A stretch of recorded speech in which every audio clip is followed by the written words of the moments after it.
بسم اللہ الرحمن الرحیم۔ امی کو رخصت کر کے میں اپنے کمرے میں آ گئی تھی۔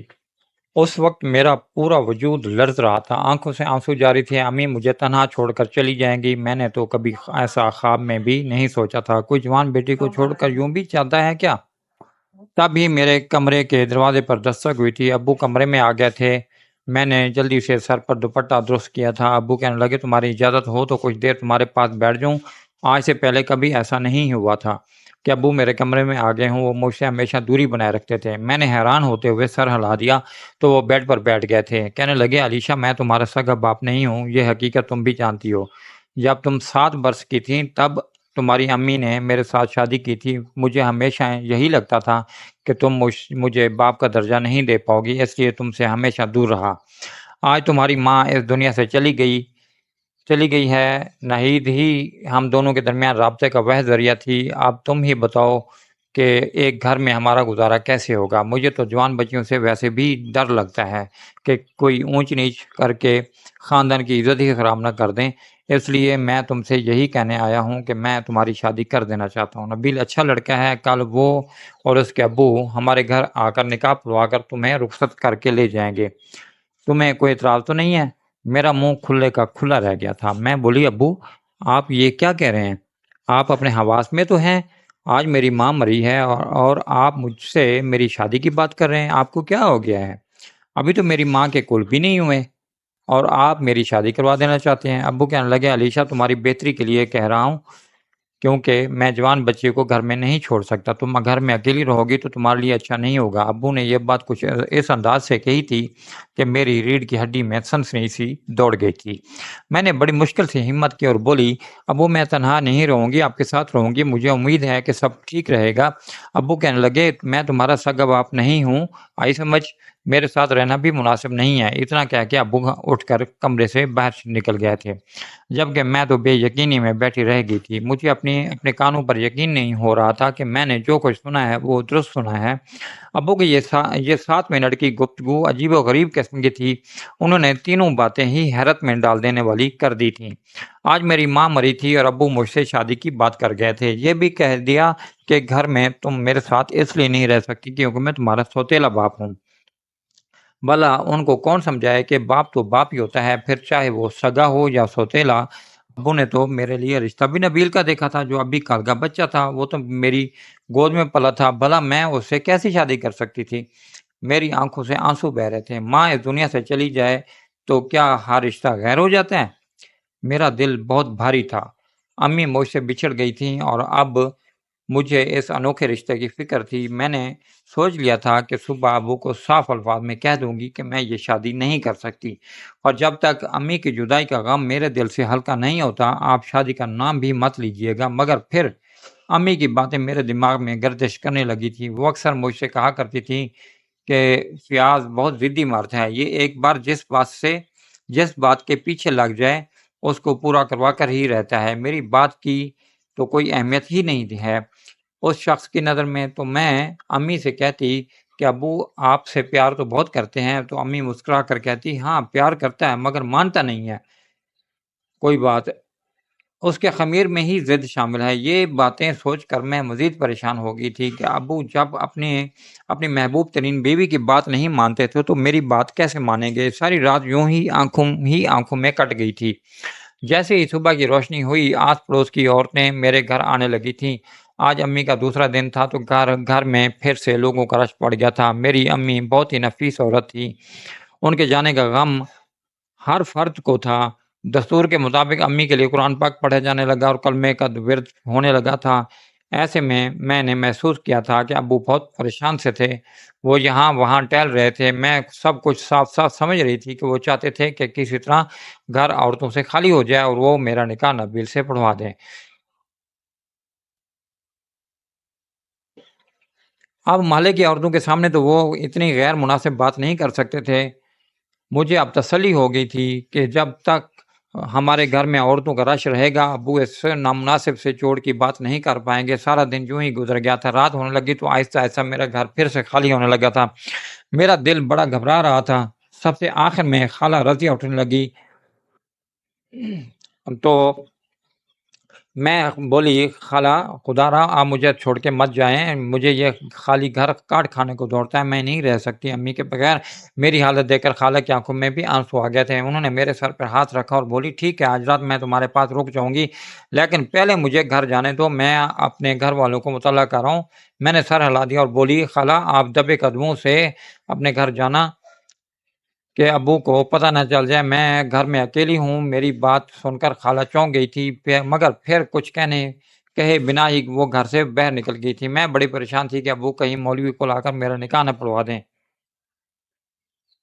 تھوڑی دیر بعد ابو میرے کمرے میں آ گئے تھے۔ ان کی جانب دیکھ کر میرے چہرے کی رنگت اڑ گئی تھی کہ انہیں کیسے پتہ چل گیا کہ خالہ اپنے گھر چلی گئی ہیں۔ ابو میرے روبرو آ کر بیٹھ گئے تھے۔ وہ کہنے لگے کہ میں نے تم سے کل جو بات کی تھی اس کے بارے میں سوچا تم نے؟ اس سے پہلے کہ میں کوئی جواب دیتی خالہ گھر میں داخل ہوئی تھی۔ ان کی طرف دیکھ کر ابو اٹھ کر کمرے سے باہر نکل گئے تھے۔ میں خالہ کے گلے لگ کر پھوٹ پھوٹ کر رونے لگی تھی۔ خالہ بولی بیٹا مجھے بتاؤ کیا ہوا ہے، تمہیں یوں کیوں رو رہی ہو؟ تو میں نے کہا کہ امی کی یاد آ رہی ہے۔ تب خالہ نے میرا چہرہ اپنے دونوں ہاتھوں میں تھام لیا اور بولی تمہارے ابو نے تو تمہیں کچھ نہیں کہا نا؟ دل تو چاہتا ہے کہ میں انہیں ساری بات بتا دوں، مگر میں خاموش ہی رہی۔ تو خالہ کہنے لگی فیاض تمہارا سوتیلا باپ ہے، اس سے دوری بنائے رکھنا۔ میں نے سر ہلا دیا تھا۔ خالہ بولی بیٹا اگر کوئی بات ہو جو تم مجھے بتانا چاہو تو ہچکچانا نہ، میں تمہاری امی کی دوست بھی ہوں رازدار بھی، اس لحاظ سے تم مجھے اپنی سگی خالہ کی طرح ہی سمجھو۔ میرے دل میں بار بار خیال آ رہا تھا کہ میں انہیں سب کچھ بتا دوں، مگر پھر خیال آیا کہ اگر میں نے انہیں رشتے کے بارے میں بتا دیا تو خالہ ابو سے بات کر لیں گی، اور ابو تو ابھی مارے شرم کے یہ بات کسی کے سامنے نہیں کر رہے۔ جب انہیں پتہ چلے گا کہ میرے رشتے کی بات تو محلے میں پھیل گئی ہے تو وہ نڈر ہو جائیں گے۔ خالہ کو یہ بات نہ بتا کر ایک طرح سے میں نے اپنا بھلا ہی کیا تھا۔ اگلے دن امی کی رسم کل تھی۔ میں سوگوار سی بیٹھی تھی جب محلے کی ہی ایک عورت میرے پاس آ کر بیٹھ گئی۔ وہ بولی بیٹی جو اس دنیا میں آیا ہے اس نے واپس تو جانا ہی ہے، موت برحق ہے، مگر ناہید کی یوں اچانک موت میری سمجھ سے باہر ہے۔ جس رات ناہید کا انتقال ہونا تھا میں اس کے پاس آئی ہوئی تھی۔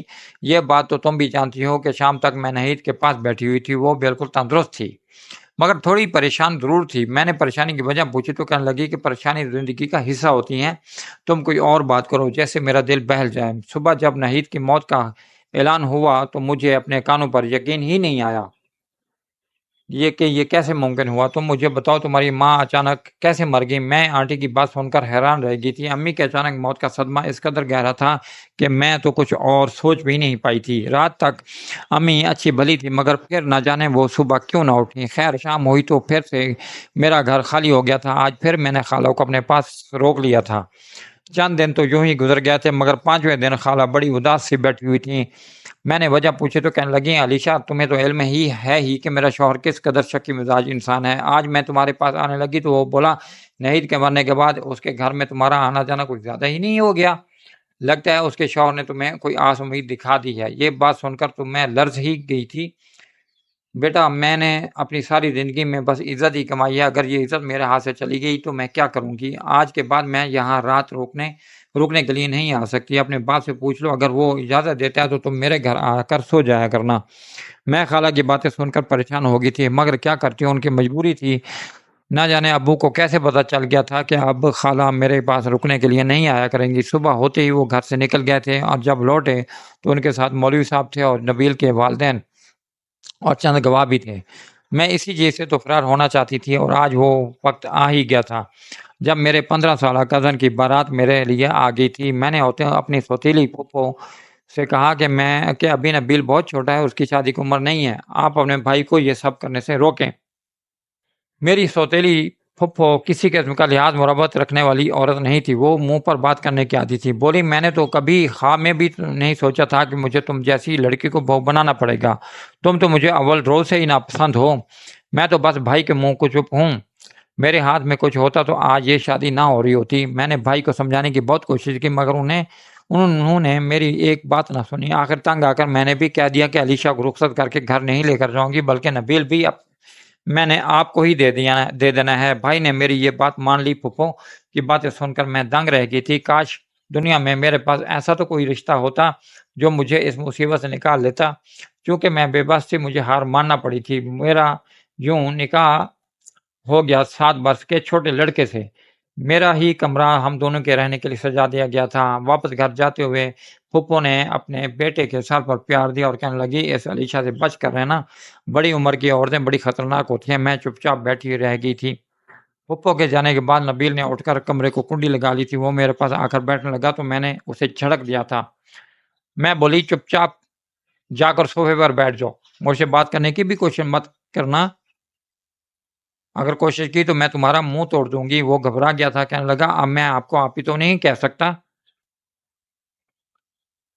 لیکن آپ کا نام لینا بھی عجیب لگ رہا ہے، سمجھ نہیں آ رہا کہ آپ کو کیسے مخاطب کروں۔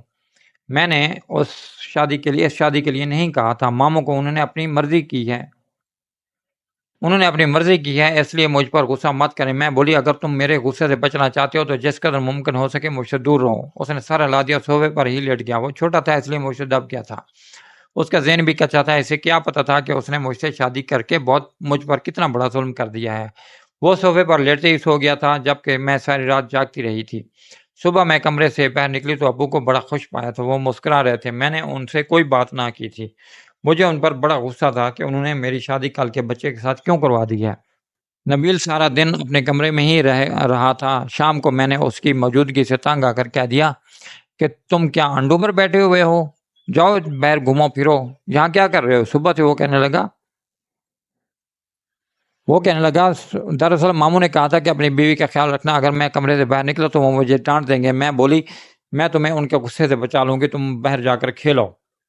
نبیل باہر نکل گیا تو میں رونے لگی تھی۔ مجھے زندگی میں ایسا مرد چاہیے تھا جو میرا سہارا بنتا، نہ کہ وہ لڑکا جو خود دوسروں سے ڈرتا ہو۔ اندھیرا ہر سو پھیلنے لگا تھا، تبھی میرے کمرے کے دروازے پر دستک دے کر ابو اندر آ گئے تھے۔ وہ میرے روبرو آ کر بیٹھ گئے اور کہنے لگے، علیشا تم مجھے کچھ خفا سی لگتی ہو۔ ابو کے منہ سے اپنا نام سن کر مجھے بہت عجیب سا لگتا تھا۔ انہوں نے پہلے تو کبھی مجھے نام سے مخاطب نہیں کیا تھا، میں خاموش ہی رہی تھی۔ تو ابو کہنے لگے کہ میں نے جو کچھ بھی کیا ہے تمہاری بھلائی کے لیے ہی کیا ہے، دیکھو میں تمہیں منانے کے لیے چائے بنا کر لایا ہوں، یہ پی لو۔ چائے کی مجھے بھی طلب ہو رہی تھی تو میں نے کب اٹھا لیا تو ابو مسکرانے لگے تھے۔ وہ بولے، علیشا تم جانتی ہو نا کہ مجھے تمہاری ماں سے کتنی محبت تھی، آخر کیوں نہ ہوتی مجھے اس سے محبت، وہ تھی ہی اتنی خوبصورت، وہ تو حوروں سے زیادہ حسین تھی۔ امی کی باتیں سن کر میرے دماغ میں کچھ سکون اترنے لگا تھا، میری آنکھوں پر وزن پڑنے لگا تھا، پھر میں گہری میٹھی نیند سو گئی تھی۔ میں ساری رات سوتی رہی تھی۔ صبح جب آنکھ کھلی تو خود کو بیڈ پر پایا تھا، جبکہ نبیل صوفے پر سویا ہوا تھا۔ امی کے انتقال کے بعد کل رات پہلی بار مجھے اچھی نیند آئی تھی۔ ماں کا ذکر بھی دل کو سکون دیتا ہے۔ خیر میں نے اٹھ کر ناشتہ بنایا تھا، ابو کے کمرے میں لے کر گئی تو ابو مسکرا کر کہنے لگے کہ علیشا تم تو اپنی امی کی باتیں سنتے سنتے ہی سو گئی تھی۔ میں نے سر ہلا دیا اور باہر آ گئی تھی۔ اب نبیل نے کالا جانا شروع کر دیا تھا، میں سارا دن اپنے کمرے میں پڑی رہتی تھی۔ ابو مجھے مخاطب کرتے اور نہ ہی میں ان سے کوئی بات کرتی۔ شام کو وہ ہر روز میرے لیے کچھ نہ کچھ کھانے کے لیے ضرور لے آتے تھے۔ ایک دن کہنے لگے، علیشا تم مجھے بالکل اپنی ماں جیسی لگتی ہو، اس کی جب بھی کمی محسوس ہوتی ہے میں تمہارے پاس آ جاتا ہوں۔ میں نہید کے لیے ہر شام کچھ کھانے کے لیے لے کر آتا تھا، تو اسی لیے تمہارے لیے بھی لے آتا ہوں۔ ہر رات ابو میرے کمرے میں آ کر بیٹھ جاتے اور امی کی باتیں کرنے لگتے، میں ان کی لائی ہوئی چیز کھا کر خوش ہو جاتی، پھر میں سو جاتی۔ میں پوری رات سوئی رہتی تھی، مگر جب صبح سو کر اٹھتی تو بڑی تھکی سی ہوتی تھی۔ آج صبح جب نبیل کالج جانے کے لیے تیار ہو رہا تھا تو میں اس کے سامنے آ کر کھڑی ہو گئی تھی۔ میں بولی، نبیل تمہاری پڑھائی کیسی چل رہی ہے؟ وہ بولا، گزارا ہو رہا ہے۔ نبیل مجھ سے ہچکچاتا تھا، بات بھی نظریں چرا کر کرتا تھا۔ نبیل سے باتیں کرتے کرتے مجھے بڑا زوردار چکر آ گیا تھا، میں زمین پر گرنے لگی تھی۔ میں بولی، نبیل سہارا دینا، مگر وہ ٹس سے مس نہ ہوا، میں نیچے گر جاتی اگر دیوار کا سہارا نہ لیتی۔ مجھے اس کی حرکت پر بڑا غصہ چڑھا تھا، میں اڑا کر بولی، بدتمیز انسان، میں نے تمہارے سہارے کا کہا تھا، تم سے اتنا بھی نہ ہوا کہ آگے بڑھ کر میرا ہاتھ ہی پکڑ لیتے۔ وہ 2 قدم پیچھے ہٹا اور بولا، مجھے آپ کے غصے سے بہت ڈر لگتا ہے، میں تو آپ کو ہاتھ لگانے کا تصور بھی نہیں کر سکتا۔ مجھے اس کی بات سن کر ہنسی آ گئے تھے، خوشی بھی ہوئی تھی کہ چلو میرا زبردستی کا شوہر ہے تو شریف۔ پھر اس کے چہرے پر اچانک سے پریشانی نظر آئی تھی، وہ کہنے لگا، آپ کو کیا ہوا تھا؟ میں بولی، مجھے چکر آ گیا تھا، آج کل میری طبیعت ٹھیک نہیں رہتی ہے، اکثر چکر آ جاتے ہیں اور دل بھی خراب ہوتا رہتا ہے۔ میری بات سن کر نبیل کے چہرے پر پسینہ آ گیا تھا، وہ بے تحاشا گھبرا گیا تھا، کہنے لگا، آپ ڈاکٹر کے پاس کیوں نہیں چلی جاتی ہیں؟ آپ کو اپنا چیک اپ کروانا چاہیے۔ میں بولی، نبیل میں رات بھر سوئی تو رہتی ہوں نا، وہ گھبرا کر بولا مجھے کیا علم، میں کون سا آپ کے پیرے پر بیٹھا ہوا ہوتا ہوں۔ تب ہی مجھے نبیل کے ہاتھ پر مچھروں کے کاٹنے کے نشانات نظر آئے تھے۔ میں ایک دم سے چونک گئی تھی۔ میں بولی نبیل یہ کیا ہوا؟ وہ کہنے لگا اوپر چھت پر مچھر بہت ہوتے ہیں۔ اس کی بات سن کر تو گویا میں دہل کر رہ گئی تھی۔ میں بولی کیا تم اوپر چھت پر سوتے ہو؟ تم کمرے میں نہیں آتے؟ نبیل کی حالت ایسی ہو گئی تھی کہ گویا کاٹو تو بدن میں لہو نہیں۔ وہ بولا ایک تو آپ سوال جواب بہت کرتی ہیں، میں جانے لگا ہوں، اپنا بہت خیال رکھیے گا اور اپنے آس پاس سے بھی ہوشیار رہیے گا۔ چیزیں اتنی سادہ نہیں ہوتی جتنی نظر آتی ہیں۔ اس سے پہلے کہ میں کوئی اور سوال جواب کرتی نبیل کمرے سے نکل گیا تھا۔ وہ مجھے گہری سوچ میں مبتلا چھوڑ گیا تھا۔ میں تو کچھ سمجھ ہی نہیں پا رہی تھی کہ آخر وہ کہنا کیا چاہتا تھا۔ سارا دن یوں ہی گزر گیا تھا۔ میں نے سوچا کہ جب وہ شام میں واپس آئے گا تو میں اس کو اس کان سے پکڑ کر پوچھوں گی کہ بتاؤ کیا کہنا چاہتے ہو، پہلیاں مت بجواؤ۔ میرا انتظار تو انتظار ہی رہ گیا تھا، نبیل لوٹ کر نہیں آیا تھا۔ ابو شام کے وقت میرے کمرے میں آئے تو ان کے ہاتھ میں فروٹ چاٹ تھی۔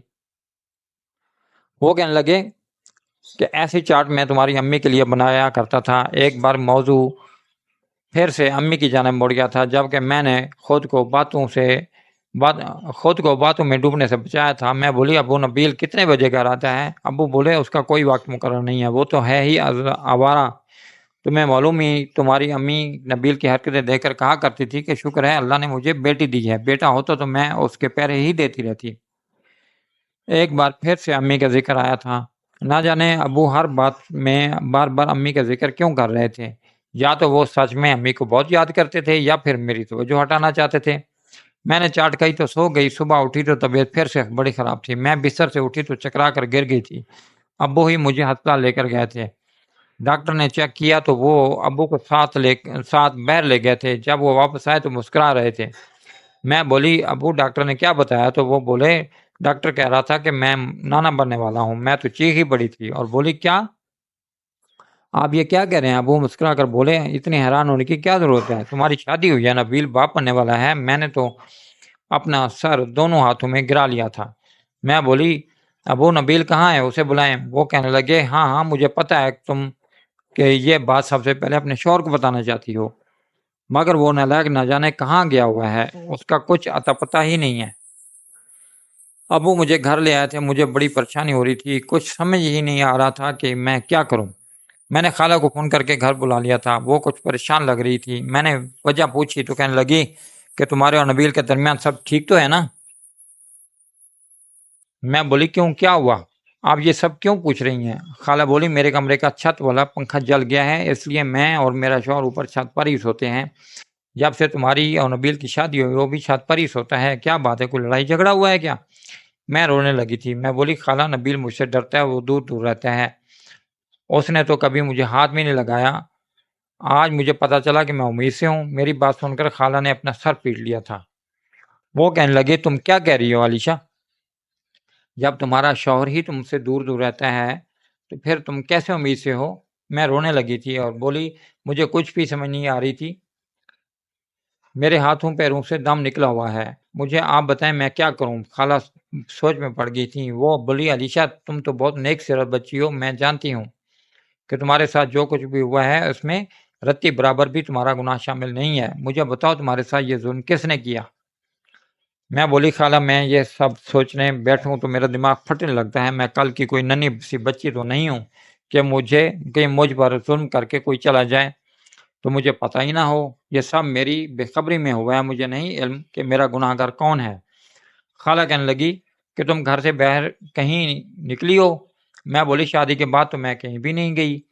خالہ کہنے لگی مجھے اپنے دن بھر کی روٹین بتاؤ تاکہ کچھ تو سرا ہاتھ لگے۔ میں بولی خالہ دراصل بات یہ ہے کہ میں سارا دن تو اپنے کمرے سے باہر نہیں نکلتی تھی اور نبیل بھی گھر نہیں ہوتا تھا۔ شام کے وقت جب ہر سو اندھیرا پھیل جاتا تھا تب ابو میرے کمرے میں آتے تھے، وہ ہر روز مجھ سے امی کی باتیں کرتے تھے تو مجھے سکون آ جاتا اور میں سو جاتی تھی۔ خالہ کے ماتھے پر بال نمودار ہوئے تھے۔ وہ بولی جب میں تمہارے ساتھ نحید کی باتیں کرتی ہوں تو تب تو تمہیں نیند کیوں نہیں آتی؟ میں چونک گئی تھی۔ میں بولی خالہ ابو بہت پیار سے امی کا ذکر کرتے تھے اور پھر امی کی کوئی نہ کوئی پسندیدہ چیز بھی میرے لیے لے آتے تھے، پیٹ بھر جاتا تھا تو نیند بھی آ جاتی تھی۔ خالہ نے چٹکی بجائی اور بولی بس بس، میں سمجھ گئی، تمہارا سوتیلا باپ تمہارے کھانے میں ایسا ضرور کچھ ملاتا ہوگا جیسے تمہیں نیند آ جاتی ہوگی۔ میں گھبرا گئی اور بولی مگر وہ ایسا کیوں کرنے لگے؟ خالہ نے کہا اس مگر کا جواب تم کو خود تلاش کرنا پڑے گا۔ رات جب تمہارا باپ تمہیں کھانے کی چیز دے گا تو تم مت کھانا، بلکہ سونے کی اداکاری کرنا، دودھ کا دودھ اور پانی کا پانی ہو جائے گا۔ میں نے سر ہلا دیا تو خالہ واپس اپنے کمرے میں چلی گئی تھی، اپنے گھر چلی گئی تھی۔ میرا سر چکرا رہا تھا، متلی بھی ہو رہی تھی، جبکہ میں بے تحاشا خوفزدہ تھی۔ آج مجھ پر میرے حمل کا راز کھلنے والا تھا، نہ جانے کیا سچ تھا۔ خیر شام ہوئی تو معمول کے مطابق ابو کمرے میں آ گئے تھے۔ ان کے ہاتھ میں آج وہ دہی بھلے تھے۔ کہنے لگے تمہاری ماں کو بہت پسند تھے۔ میں مسکرا دی اور ان سے پلیٹ پکڑ لی تھی۔ میں اندر ہی اندر سے بہت ڈری ہوئی تھی۔ میں نے ابو سے نظر بچا کر خالہ کو مس کال کر دی تھی۔ پلان کے مطابق خالہ نے ابو کے نمبر پر فون کیا تو وہ فون لے کر کمرے سے باہر نکل گئے تھے۔ میں نے دہی بھلے پھینک دیے تھے۔ ابو جب آئے تو میں بولی ابو مجھے دہی بھلے بہت اچھے لگے، کل بھی میرے لیے یہی لے کر آئیے گا۔ ابو نے سر ہلا دیا۔ اب وہ مجھے امی کی باتیں بتا رہے تھے۔ میں نے صوفے پر سر رکھا اور سونے کا ناٹک کرنے لگی۔ ابو مجھے غور سے دیکھتے رہے، پھر اٹھ کر کھڑے ہو گئے، جیب میں موبائل ڈالنے لگے تو ان کی جیب سے ایک پرچی نیچے گر گئی تھی اور ابو باہر جا چلے گئے تو میں نے وہ پرچی اٹھا لی تھی۔ کھول کر دیکھا تو میرا نام لکھا تھا، مگر باقی مجھے کچھ سمجھ نہیں آیا۔ میں نے وہ پرچی چھپا دی اور صوفے پر ہی لیٹی رہی۔ اب مجھے اپنے مجرم کا انتظار تھا، مگر کمرے میں صبح تک کوئی دخل نہیں ہوا تھا۔ صبح ہوئی تو میں نے ابو کو ناشتہ بنا کر دیا تو وہ کام پر چلے گئے تھے۔ خالہ میرے گھر آ گئی تھیں۔ وہ کہنے لگی کوئی سراغ ہاتھ لگا؟ میں نے نفی میں سر ہلا دیا اور بولی مجھے ایک پرچی ملی ہے، وہ لے کر ڈاکٹر کے پاس جانا ہے۔ میں نے ڈاکٹر کو جیسے ہی رپورٹ دکھائی تو ان کے چہرے کی رنگت اڑ گئی تھی۔ وہ کہنے لگی کہ آپ کو تو سلو پوائزن دی جا رہی ہے، آپ کی زندگی خطرے میں ہے۔ میں نے پریگنینسی ٹیسٹ کروائی تو وہ منفی نکلی تھی۔ بعد میں پتہ چلا کہ میری جو طبیعت خراب ہوتی تھی وہ حمل کی وجہ سے نہیں، پوائزننگ کی وجہ سے ہوتی تھی۔ یہ سب ابو کا کیا دھرا تھا، وجہ مجھے معلوم نہیں تھی، مگر میں نے ابو کو پولیس کے حوالے کر دیا تھا اور ان پر اقدام قتل کا مقدمہ بھی درج کرا لیا تھا۔ ہماری پنجاب پولیس کی تفتیش ایسی تھی کہ ابو نے اپنے تمام گناہ مان لیے تھے۔ انہوں نے پولیس کو بتایا کہ میری بیوی نہید کا پہلا شوہر بہت امیر تھا اور وہ کروڑوں کی جائیداد چھوڑ کر مرا تھا۔ میں نے نہید سے شادی بھی اس لیے کی تھی کہ مجھے جائیداد مل جائے، مگر اس نے سب کچھ اپنی بیٹی کے نام پر لگا دیا۔ میں نے پلان بنایا اور سوچا کہ علیشہ کی شادی اپنے بھانجے سے کروا دوں گا اور یوں جائیداد مجھے مل جائے گی، مگر میری بیوی اس بے جوڑ رشتے پر رضامند نہیں ہوئی تو میں نے اس کو مار دیا۔ وہ خود نہیں مری تھی، بلکہ میں نے اسے موت کے گھاٹ اتار دیا تھا۔ اس کے مرنے کے بعد میں علیشہ کو بھی مار دینا چاہتا تھا، مگر جائیداد اس طرح میرے ہاتھ نہ آتی، اس لیے پہلے اس کی شادی بھانجے سے کروا دی، پھر اس کو سلو پوائزن دینے لگا۔